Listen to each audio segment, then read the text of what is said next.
ఇది దేశవ్యాప్తంగా 40 కుటుంబాల్లో విషాదం నింపిన రోజు.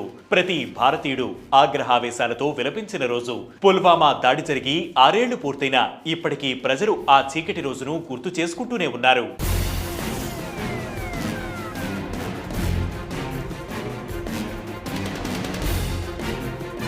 2019 ఫిబ్రవరి 14 మధ్యాహ్నం 3 గంటల 10 నిమిషాల వరకు దక్షిణ కాశ్మీర్లో లడుమోడ్ ప్రాంతం కాశ్మీర్లో మిగతా ప్రాంతాలు ఎలా ఉన్నాయో అలాగే ప్రశాంతంగా ఉంది. కానీ కొన్ని క్షణాల్లోనే అంతా మారిపోయింది. కూలిపోయిన ట్రక్కులు, బూడిదైపోయిన మృతదేహాలు, ఎటు చూసినా హృదయాన్ని కదిలించే దృశ్యాలు. జమ్మూ శ్రీనగర్ జాతీయ రహదారిలో భారతీయ సైనికులను తీసుకువెళ్తున్న కాన్వాయ్లోని ఒక బస్సు మీద ఆత్మాహుతి దాడి జరిగింది.